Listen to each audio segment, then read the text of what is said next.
Edward Hobbs, great to see you today. Thank you very much, Josh. Very excited to be back on the podcast. It's probably been about 12 months for me, I reckon. Yeah, something like that. So the interesting conversation of what you got to think about is that we are entering into a new financial year. That's always an exciting time for a real estate agent because you get in a position, you get to be more strategic about what you're doing in terms of average sale price, volume of transactions and fees.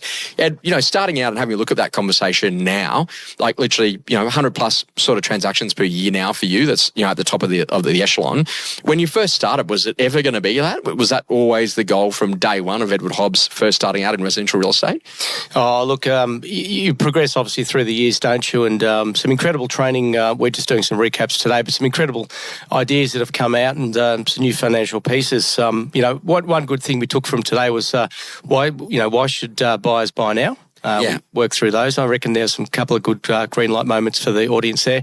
And also, why should sellers sell now as well? So if you're a buyer, why would you buy right now, Ed? What are some of the things you're thinking about? I really like building up into a new asset class. I think that's a really good one and ride the wave back up because interest rates, obviously, we spoke about earlier today, possibly on the another cut in August, which should propel the market a little bit further. So just to avoid some of that energy and some of that.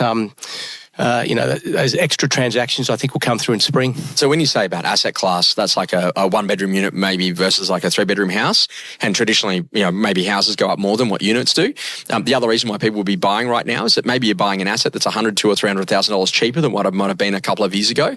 And maybe why you're buying right now is because you want to get into what we've got to call like a safer set of assets. And ultimately there's a bit of risk going on with what's going on globally with the share market and some of the volatility around that.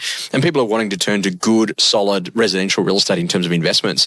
Ed, if you're a seller, and you're starting to think about, programming a spring campaign, traditionally, what's better? Is it August, September, October, November? Where do you find it's better for sellers to get better prices? Yeah, good question. We actually like to list them as a bit of a pre-market through the winter months. And we like to put them on our website, Big and Scott, obviously, then launch it out through some of our off-market and pre-market platforms. And we can, any offers and so forth, we can negotiate, work that through. But any learnings through that pre-market process as well, we can actually apply onto an online campaign if that's required. So, obviously we've got lots of market share enrichment, which is great. We can refer and transfer buyers from one to the next. So we use that pre-market as a bit of a platform to learn. And if they're not sold, we can convert them into a spring campaign. And this is a whole conversation about like what we actually do throughout July and into early August. It sets us up for all of our spring campaigns. And the real whole idea here is to start to think, hey, would it hurt to get a copy of some photos taken? Would you be open to getting a copy of a Section 32? Hey, mate, if we had 2 or 3 buyers, like what would you want me to do? Could I mention your place? And starting to get people to get ready. And I'm always a big believer that like August is probably where some of the best sale prices are achieved because there's less homes competing for a really good quality buyer pool.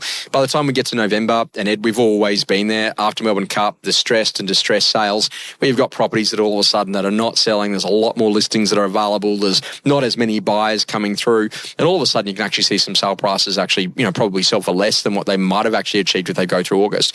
How important is it for you to have like an angle, something to say to encourage a seller to come to market in early August as opposed to waiting till October or November? There was a really good line you used. I was just trying to check back through my notes now, but it's about listing now. Yeah. Getting some photos, getting some marketing. Yeah. And then potentially, depending on that vendor situation, parking the listing. And that was a little bit of a light bulb moment for me because there's always a lot of pushback from some of the vendors. I'm not ready yet. Mm-hmm. But we're all chasing that there's a whole space in that pre-market because sometimes when it goes online, a couple of months later, if you've missed it, that feels very old school. Mm-hmm. So there's a real ecosystem in the listing on the pre-market side of things. So what, in my notes here, what dropped for me today was listing it, parking it, potentially coming on, but getting control of that listing and starting to work some off-market buyers through now. So I thought that was really really important today. So Ed, just a really simple question for you. Like, would it hurt to get some photos taken, get a copy of a Section 32? Mate, what happens if we just did this? We get the photos, we get the Section 32, and then we just park it. And then we try to find you what you want. And then the moment that you find what they want, you let me know. And what I'm going to do is I'm just going to literally hit the button. I'm going to go out. I'm going to get 8 or 9 buyers through yours, get a great offer on yours. So then you guys can then proceed with confidence on the one you want to buy. And this is all about like getting that pre-commitment. And I think that this is a big conversation is that it's only winter in your mind. What you've got to realize is that in real estate, you're always working a minimum of 60 to 90 days ahead in terms of getting people ready, getting them to wanting to come to the market, finding something that ultimately they can go and buy, which would then allow them to go to sell. Now, this is interesting too. We came up with like this list today of like great work, like of things that you could do every day. And some of the things that I think about great work right now, if I went into the Edward Hobbs team, could I be in a position that I could get you to go and ring every market appraisal that you've done this year. Ed, why is it worthwhile checking in with some of those market appraisals? Oh, things move so quickly, don't they? Just recapping one thing you said earlier was in terms of if I had a buy, would you prevent me from bringing that buyer through now if they want to pay a good price? Yeah. I reckon that's a really good line as well, because if the vendor's not fully engaged in what you're saying, again, that's something that's going to grab their attention really quickly. In terms of the great word list, I've got some notes here. I mean, what I like today, you also said call every past client that's sold through you. So I thought that was interesting as well, not just bought through you, because you're tracking those people, but sold through you. Even if it's an outer area suburb, obviously through the network, 30-plus offices, we can obviously transfer buyers and valuations across the group there. So I thought that was really good as well. And that's about like literally allowing you to maybe step up, for example, your average sale price. So if you tend to sell a lot more units, then maybe some of those unit sellers might have actually sold a unit through you, but they actually technically probably bought through a competitor in the neighbouring market where they bought a house. And that should have been picked up in terms of the forwarding address, maybe on like at settlement day. So we're actually making sure that we know that. But if you know, for example, and this would have happened for you early in your career, that some of your sellers sold in Richmond an apartment but went and bought a house in Cremorne, and they might not have bought from you because you were not yet the king of Cremorne. And so off the back of that, you're now in this position. You now know they've moved there. How do I then continue to build a relationship with them so the day that they have to sell that house, that then Edward Hobbs can actually get the opportunity to go and do that? And you probably did that by default, not necessarily by strategy. But looking back now, you probably could have done that a bit earlier if you had a thought about the transitional data, about where do those sellers actually move to, so that then you can actually start to increase average sale price. Yeah, I think that default piece is also through you naturally mature, I think, with your demographic, don't you? So you're being pulled up as they grow up as well. Are you saying you're getting older? Hey? It's So as a part of that conversation, it was about like that's shifting about what you're doing. We also spoke about like the list of your best 20 customers, and then that could have been based on the volume of transactions. So have you got anyone who's maybe been like a house flipper or a bit of a builder developer who's tends to do a couple every year, and so if you just stay with them, it's a good customer base? It's interesting. As you were talking about that, a client came to mind. He's 87. He's a retired psychiatrist, and I've actually got his rooms in his clinic on the market at the moment, and another investment property, and that would be probably about the 20th transaction I've done with him. So, talking about staying close to certain clients in that top 20 volume, and also I think you mentioned the top 20 spend as well. So he also came to mind. So there's 2 more transactions, and he wants to meet up as well about selling, up to another sort of 5 properties next financial year. So when you talk about the top 20 customers, this particular individual, this high net worth landlord, certainly came to mind. So that's a great conversation. And then also we started saying, okay, great, is now a good time to just go and review your name, for example, on Google and what comes up in the last 20 search results, but also to go to every single one of your social media accounts and maybe archive some content or refresh the bio to make sure that's up to date. What Ray was talking a lot today about was about how the Google searches stuff is changing, and also too, particularly what's happening with the AI searches. So if you go into like ChatGPT and say, hey, I need to sell my 3-bedroom house in Richmond, which agent should I use? It'll then ask you some questions, and if you use deep research, it'll then go really deep. And it's amazing when you go and have a look at the search results, what the sources are that it actually went to. So what are the different websites that it's actually looking at? And that might then get you to think, I've got to change my strategy, because if I'm not on LinkedIn, for example, or I'm not doing enough on Instagram, then I've really got to get better at my video content or posting about some of those listings and sales, so that the AI search of the future can actually bring you up as a real estate agent. And that's going to be a nice little thing for you to go and do. What I love about that great work list, if you're finding yourself at a position that you go, oh, geez, what can I do? You've got a spare hour, or it's a bit cold or whatever, you've now got a great list of people that you can actually go to. Yeah. That's a really nice little part. Obviously, in the financial planning, what is it for you this year? Are you going to be looking at average sale price? Is it the volume of transactions, or is it your average fee, or is it a good mixture of all three for the growth of what the Edward Hobbs team will do? Just on that social media audit we were just talking about before, in a little break before, we actually just Googled my name in ChatGPT. Yes. Came up with a really good, there's some photos and videos and things, but a really good bio as well. Oh, yeah. Yeah, so that was quite interesting. I'd actually never done that before. So that was off the back of some thoughts through training. Yes. And also Ray made a point about having 3 different, depending on the social media platforms you're using, but different bios. Yes. On the different platforms as well. And that also helped with your search engine. Googling and so forth. So I found that interesting. Pretty amazing, that's right? Something To think about how the digital world's going, right? Yeah, we've just been having the same bio across all platforms. So that was that was really interesting for Ray to talk about that before as well. Okay, and your thoughts on average sale price, volume and fee? What are you putting all of your strategy on this year? Yeah, so that was another key takeaway I took, and just chatting to my team after the meeting too, because there's obviously the day-to-day activities which occupy about 90% of your time. But if you've got to get really purposeful, I think, and strategic around running little mini campaigns. And they can be, you can be up to maybe one a quarter, perhaps. Yes. So average sale price is one. So we could look at prospecting, Richmond Hill, for example. Okay. That's the high sale price point, that little segment in Richmond. Mm-hmm. We'd have to we've got a couple of listings there are a couple of streets in there that are the expensive houses? Yeah, most expensive little pocket in Richmond. Okay. Everyone wants to sell on the hill. Transactions is probably a little bit less frequent. Yes. But at the same time, we've got a really good townhouse here at the moment that we could be probably doing some more if we're looking at our business, honestly. Yes. Some more just solds calls. Yes. Obviously, just listed's been done, but more just sold calls because we're imminent about putting a sale there together. So I think that's a real focus, but it's not something that you just got to do it when you've got time in a sense. You've actually got to be really strategic and purposeful around making the time to those little mini campaigns. Okay, we love that. Any thoughts there about the volume of transactions? Because obviously when you start to get to 100, that seems like a lot. A lot of the movers inside of the group will be moving from 20 to 30 when they're starting out, and then ultimately putting someone on and going to 60 and then putting someone else on and going to 100. With your volume, do you see that some of that might be that you're not listing the full 100 and that ultimately that's starting to see other people in your team starting to list more and more to start to diversify the team and to give Ed a bit more time for holidays? I think I like that idea. I think so. When we were talking about that earlier, my mind was going to Ethan's listing target. Yes. A direct team member, and also Phoebe's listing target as well. Yeah. Which I sent through, I think, to you on a weekly basis. Yeah. We have monthly breakfast catch-up meetings. Yes. And we actually just go back through the month, recap it, what was good, what we could have done a little bit differently, and perhaps some key learnings. So and then we want to apply that for the following month. So I need to just probably just retarget again Phoebe's and Ethan's a little bit just to keep them on track as well. And just chat through any course correction if that's required. I think that's a really important foundational piece, is about saying, hey, hang on a second, where's the growth for my team members? Which is what I love that you're doing, where you might be saying, hey, Ethan, how do I get you to improve your market share a bit in some apartments and do a bit more of that sort of stuff? And Phoebe, hey, how can we get you into a few more single-fronted terraces? And so then that way you're actually really getting clear on demographics and improving the overall success inside of the business. That let's not be too good to be able to sell an apartment. We can definitely do that inside of our team, but also let's actually start to go for some of those houses on the hill. What you did see today, and you're really good at this, but for a lot of people, it's about, what do I track? Do I track my calls and my connects, or do I look at my buyer appointments, my market appraisals, my listing appointments, or do I look at the listing sales and income? There's been a really big change in your business over the last 12 months, and that's about that every month, we've got a final number, but every week we actually see how's the team going on its listing sales and income target, and how's the team actually performing on its buyer appointments, market appraisals, and listing appointments. And what's really awesome to see is that literally there's other market appraisals happening and other listing presentations happening outside of you as that lead agent.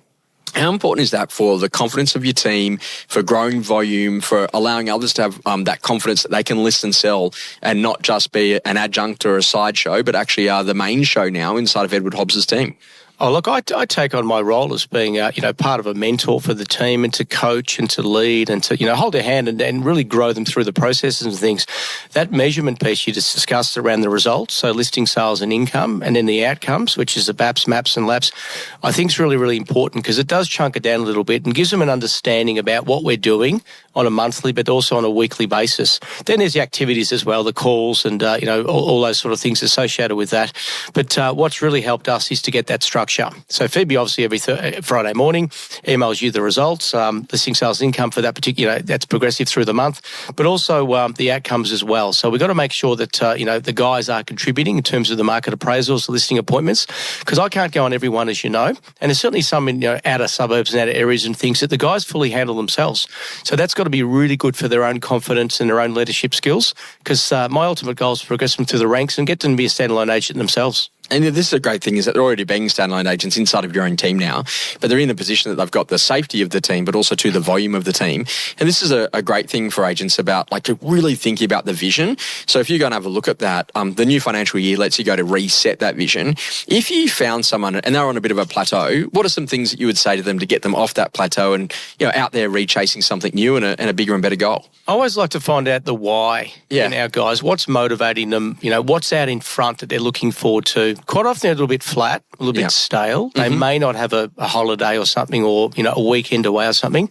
And so, are they afraid to book some of those things because it's purely a financial mindset that they just go, oh, look, I don't really have the sort of money to do that yet, versus actually going, hey, what would I need to do? What sort of behaviours, what sort of agent would I need to become to be able to have access to those sorts of funds, to be able to think that way? Yeah, I like the latter, which is like the reverse engineering process. So we like to think we get together at the start of each year, or, you know, maybe in the July for the new fin year, and workshop and talk about these things. Yes. I like to book something. Half the time I can't afford it, but find a way to work hard to be able, to be able to pay it off, whatever that may be. Yeah. So I think it's perhaps an organisational thing at times as well, because we always get busy. Yes. Before you look up, you can lose a quarter. Yes. So I've got to keep reminding them about little sprints that we're doing, little campaigns that we're doing. Yes. Keep the team energy high. Yes. You know, iron out any little issues or something that might be niggling someone behind the scenes, and just keep the energy and the focus in moving in the right direction. So as a business coach, when I sit down with anyone, and I've done a lot of work with you over the years,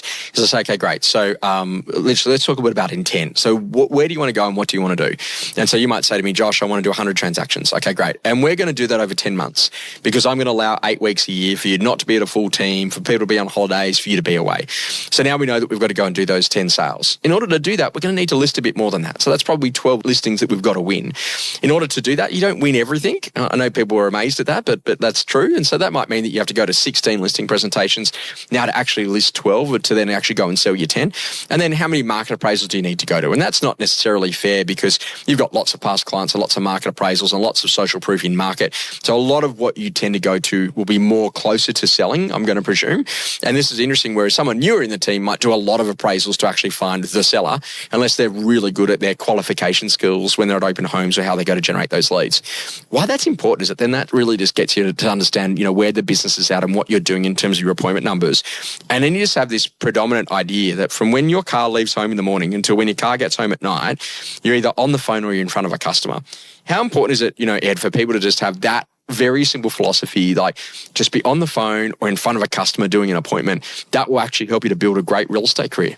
Yeah, it's important for our team as well because we have obviously the meeting rhythms you talk about through training. So pretty much I do a school drop-off at like 7:30 in the morning. I'm straight on the phone to Ethan and Phoebe, talking about what's happened overnight, we run through our appointments for that particular day.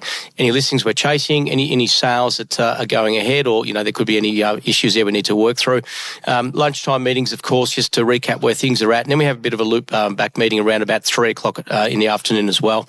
So all those activities through the day is so important because they've got to be accountable. They've got to give us some answers in those meetings and so forth. And they can't just sort of let the day linger a little bit and then not have done the work by the time we chat through things and work out where everything's at. So it's a great little part of the year. Routine and behaviours are a really important part to get ready for a super spring. I think that literally there's some signs in the Melbourne market about a recovery, and there's some things there about auction clearance rates and what's being more broadly seen as a part of that. It's a really important time for agents to get pretty excited about what they're going to be doing and where they're going to be going. And if you had to do anything in terms of helping someone, I tend to like an exercise. So we get that intent about what you actually want to do. Then I think, what are your strengths right now that you should leverage? What are some strengths that you could go to develop? And then today, and we'll finish on this, we had a great conversation around these SDM charts about really getting strategic. And I gave a formula of what I would do if I was coming back in as an agent, 5 opens every weekend inside of a core market, making sure that I'm less than 28 days on market. I spoke about managing risk. So on a Monday, I do a buy meeting. On a Tuesday, a seller meeting. On a Wednesday, I'd go and have a conversation around my current listings review. I spoke about going all in on digital, 5 videos for every property, a master video, and then 4 8 to 12 second and reels of, well, I'm launching soon, open this weekend, auction this week, now sold as a part of that. And then also too, we then have that conversation around what I'm going to be doing around really getting focused about how I go to generate those leads and making sure that the appointments are full by having the measurement there at the end of every week and also too at the end of every month. When you see that sort of strategy or that STM chart, does that give you like confidence that A, it looked like I had a plan, and B, it kind of looked like I knew what I was going to be going for? The other word that came to mind, Josh, was overwhelming. Yes. And as you put it, it's a menu. Yes. Of things to do as well. So, so you probably pick, for example, 3. Yes. And try and work those and fine tune those as best you can. Trying to be all things to all people can be tricky. Yeah. So I'd encourage my guys to write down 3 of the most important to our business. I think that's pivotal right now. Yes. And let's try and master those 3 first. So I'm a big believer that you behave your way to the future. Yep. So and I've really learnt the structure of like routine. And so to me, that's not even remotely overwhelming. It's going to let me know how to actually get into alignment really fast. But when I've got a quick mind, I want to be in a position that I can quickly apply it. And that's about that whole idea, is that like that's my number one guiding light. I'm not looking at listing sales and income. Just, do I have 5 opens every Saturday? And then do I have 5 opens in a core market? And then are those 5 opens spread across the price ranges? And that's about like really getting properly strategic so that your open homes become your lead sources. And so you don't have to do all this extra if you can just be really good at that, doing that core. And sometimes it's like there's one guiding number that's absolutely in front of you. And I know this sounds funny, but like, Ed, I don't really look at the financials in my business at all. But I do look at my calendar. And if the calendar's not full, mate, I lose it, because like the calendar has to always be full. And that's the most important part. The calendar is kind of like the pre-leading number that lets me know that everything else is going to be all right. And so that's actually the thing for you. How many opens are you doing on a Saturday? And, you've seen it probably with agents where one weekend they might have 5, 6, 7, 8, 10 open homes. And then there's other weekends where they got the weekend off, and not by design, but just because there's no listings all of a sudden. How important is it just to keep a minimum number of opens to be able to build momentum and progress inside of a career? So we'd like to think about 10 opens every Saturday. And wow. the other metric you used to say, which was good, was the under 28 days. Yes. Because there are a few pass-ins there that we might need to reprice, remarket, push out, reprice, all those sort of things as well to get control of those and get those back into campaigns. Yeah. So that was really good. And the other point of reference or yardstick we use as well for the business, yes, calendar's got to be full. Yeah. Open for inspections, of course, is another big one. Yeah. But the stock list, I think we've touched on before, for auctions as well. Auctions ahead? Yeah, auctions ahead. Russell's very big on this as well. How many auctions do you guys like to have ahead for the business? At least 30 each month. We're running between sort of 30 and 40 sales a month. Yeah. In the stronger months, it's 40 plus. Yeah. But we'd like to have at least 30. And there's a number of private sales in there with different agents who, through the team as well, that handle those predominantly. But that's another yardstick. So they're the 3 main things that keep us focused and keep us on business. But that STM chart you showed today is it's a really good reminder that you can't just sort of wing it and just feel your way through. You've got to be strategic every opportunity. And that's something I'm trying to get into my guys and drill into my guys as well, that they can't just rely on me. They've got to do their own thinking as well. Yeah. And if they really want to make it themselves, in the greater teams and so forth, they've really got to put some time and energy into that STM charts. And there's an age-old story, hope is not a strategy. Like, I hope that this year works out. I hope I write more income. I guess I'll find out when I get my group certificate. No, what's actually like let's get really clear on what your strategy is on how you're going to go and do it. And this is interesting because, that Excel spreadsheet that you've seen for a long time on the fee capability chart. Hey, what would happen if I just increase my fee by just that little bit? Or what happens if I could get my average sale price up by $100,000? Or what would actually happen if I could just do an extra transaction a month? And people are often blown away about how much extra income they could be earning if they just got a little bit more strategic about one of those things. And you don't have to do all of them, but doing one of them might make a huge difference for your overall business success. It's that 10 seconds of courage, isn't it? Just asking for it to be plus GST, just working the plus GST into that metric as well. Yeah. Can make a huge difference. You can get away with sale price a little bit and get carried away a little bit with that, because that's probably a little bit harder to try and achieve in the short term. Yep. But what you can move the dial on the most and the quickest and the needle right now is just trying to lift that average fee. Yeah. And you can have a lot of fun playing around with that. Mm-hmm. So, that's a really good one. And we go back through with the team, and you got to keep reminding the guys through the course between training sessions as well. Yeah. So it's not just come in here and then apply it in the moment, but you've actually got to go away and learn it and continue. I think comprehension and retention are two big things that, we've got to remind ourselves. A couple of funny quotes you mentioned, stay alike as well. I think you started with the Warren Buffett one. Risk comes from not knowing what you're doing. Yes. That was brilliant. That's just, that's a really good, obvious one. Yes. But I think that got the audience's attention very quickly. And one other one, contain excitement with the vendors at times. Yes. But pump buyers. Yes. Again, that resonated really well. So I feel like I've been to one of your auctions, Ed. Pump buyers, contain excitement. I love it. Last thing I want to ask you, how did you get so good?